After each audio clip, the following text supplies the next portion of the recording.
Presiden Prabowo Subianto melantik sejumlah pejabat untuk mengisi Komite Eksekutif Percepatan Pembangunan Otonomi Khusus Papua.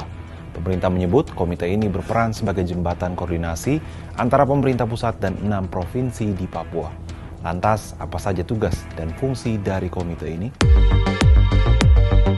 Pelantikan Komite Eksekutif Percepatan Pembangunan Otonomi Khusus Papua berlangsung di Istana Kepresidenan Jakarta, Rabu 8 Oktober 2025. Komite ini beranggotakan 10 orang termasuk Felix Fernando Wanggai yang menjadi ketua.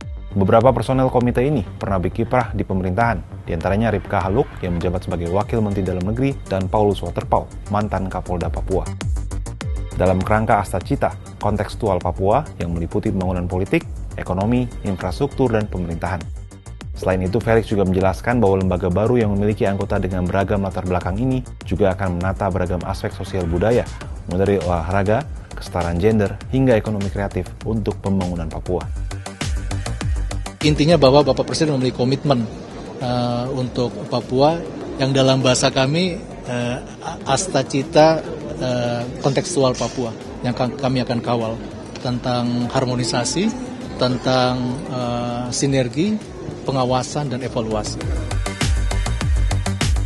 Sementara itu, Menteri Sekretaris Negara Prasetyo Hadi mengungkapkan Komite Eksekutif Percepatan Pembangunan Otonomi Khusus Papua yang dibentuk Presiden Prabowo Subianto akan membantu Badan Pengarah Papua.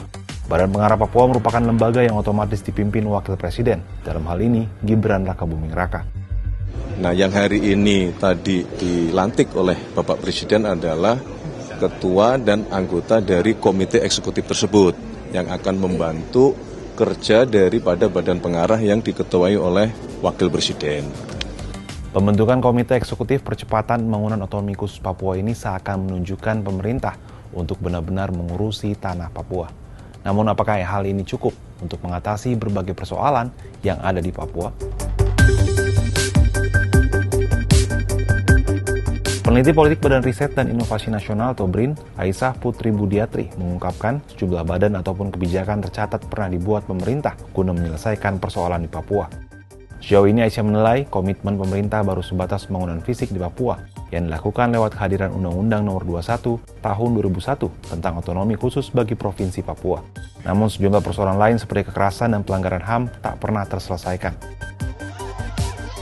Sebelumnya hasil penelitian Lembaga Ilmu Pengetahuan Indonesia tahun 2004 hingga 2008 yang dirangkum dalam buku berjudul Papua Roadmap mencatat ada 4 akar masalah di Papua, yakni kegagalan pembangunan di Papua, marginalisasi dan diskriminasi terhadap orang asli Papua, kekerasan dan pelanggaran HAM, serta sejarah dan sosial politik di Papua.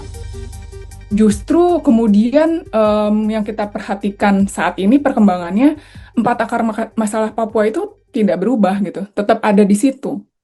Keempat-empatnya ya kalau misalnya kita rincikan satu persatu gitu ya, berkait dengan persoalan sejarah gitu dan status politik masih ada.